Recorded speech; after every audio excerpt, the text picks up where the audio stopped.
got all this amazing things going on, and next thing you know, it kind of just got really bad for me eventually. Just for the simple fact that, like, you know, teenagers and just women in general get really bad cramps and all types of different things go on. So when I hit 14, that's when it kind of went into like a downfall for me when it came to, you know, having my menstrual cycle like once a month. So, it's okay. If people are saying it's okay, these comments are ridiculous. Just don't worry about the comments, please. It's okay. So yeah, when I was 14, that's when it was the downfall. I was on the set of Little, and that was the very first time. And I know y'all remember the scene where I'm driving and where I'm in the driving BMW scene, and the cop stops me, and they're like, I roll my window down or whatever. That day was terrible for me for the simple fact that I had the worst cycle of my life. That was the very first time. And I think it was because my mom was like, man, when I was younger, my cycles were terrible. I was, you know, throwing up. I had to quit school for a minute. Not quit school, but like miss days of school and all that type of stuff. So I was like, whatever. And that's literally, like, as soon as she told me that, it was just, all the same things just started happening to me. Like, I was constantly just, not to be into detail, but it just got really bad for me back when I was 14. And the first day that it really got bad for me was on the Little set. Like, it was just, it was a mess. Yeah. So, and then from that day on, every single month was terrible for me when it came to when my cycle was, it was time to have my cycle again. And it would be in the times where I didn't need it. Like, it needed to go. I had it on the last day of Blackish. Literally the last day of Blackish, it was the worst because of just how my body was. And then I had it on my 17th birthday. I couldn't even celebrate and go downstairs. I'd be locking myself in my room and just be like out of it. I'd be done. And I've been going through it for the longest time. And I just thought like that was just how it was going to be for me. Like, I thought it was going to just be like that. You know what I mean? Like, this is my destiny. This is what, I guess, God creates the strongest people to go through the hardest things. I don't know. I was just trying to like convince myself like this is what it was supposed to be.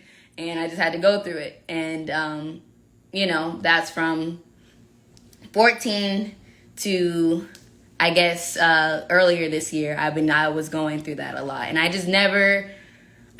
never just found out why. Mainly because I don't know. I just think that I was constantly busy. So every time I would have, you know, these ups and downs, or just a lot of downs when it came to my cycle, I just never really got it fully checked out yet. I would talk to my my everyday doctor's appointments. Like, I would talk to them about it, but then they would be like, "Oh, that's just, you're a girl, that's just what happened." So, you know, I kind of thought I was tripping for a minute. And then I was just like, no, this can't be right. Because I'm like, these are just really bad. And at a point, I just got used to it. I was just like, that past week or so, I would grab a trash can and I would set up everything to make sure everything was right, because I knew that next day I would just be out of it. And I was not going to be able to move or get up or even want to, you know, just be active that day. So fast forward, I'm one of my cycles, I'm down. I'm having, you know, a moment. It's been terrible. And my parents come in and they're like, do you need to go to the emergency room? And I'm like, I hate the emergency room. I hate the hospital. The hospital is just terrible for me. I'm like, no, I don't want to go. I don't want to go, to a simple fact that I just don't like the hospital. People are, you there all the time, long hours, you getting sick, you're around people that's sick, you either getting stuff taken out of you or things getting put in you, and I don't like it. I don't want to do it, and I'm not going to. But eventually I was just like, that same day, I was just like, yeah, I'm gonna have to do something about it, because I've been going through it for too long, and It was just something I just kind of suffered in. Not really in silence, but I just kind of kept my composure out for the outer world, I guess. So, fast forward, went to the emergency room. Terrible, down for the count. They tell me that I have I get an ultrasound done, and they tell me I have a very large cyst, ovarian cyst, that is just huge. They gave me a number, and I'm like, ooh, okay. Anything higher than 5 is just crazy. So they're like, you gotta go see a gynecologist. And I was like, okay, is this the reason of my cycles? I'm like, is this the reason why it's, as bad as it is? And I talked to a gynecologist, and she's like, okay, so you're gonna either need to be on birth control or get surgery. And I was like, oh.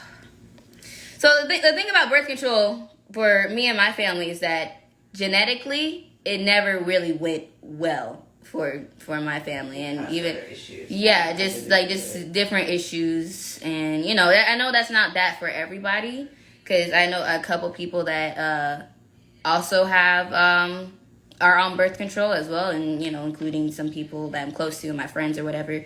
So I was considering it, but knowing the history of my family, sometimes you gotta look back and see what your mom went through, your mom's mom went through, your mom's mom went through, to see just how it is just genetically. And I decided that probably wasn't the best move for me, because of just all of the symptoms and everything just that went side effects, that went along with it. And I even with me being so busy and moving around as much, I didn't think I was able to deal with something else on top of that.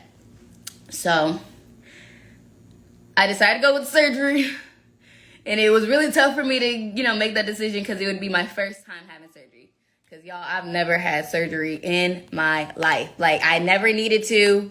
I never had to, and it was just a thing that I had to do. So I had a laparoscopic surgery, where basically I bled for 6 months because they suffered the worst cramp. Yeah, like, it gets really bad, and I think that was just something. That's the only reason why I'm talking to you guys about it, because I know I'm not the only person that goes through it, or had to go through it. So anyways, I did my surgery earlier this month, the 1st of December. And I was nervous, y'all. I was shaking in my boots. I've never been under anesthesia. I've never been through any of that. The only thing I had to do, like, surgery-wise, was, like, on my ear, because I had, like, a keloid on my ear. But I was awake. That was really nothing. So, it was fine. But when I had the surgery, I was shaking. I didn't want to do it. I was nervous as heck. I was just like, I didn't want to. And I was nervous about it. Even Thanksgiving, I was nervous about it. And all these types of, it was terrible. It was terrible. So, So what? Tell me about your doctor. Yeah, I got it. What made it not so bad? Right, I got through it.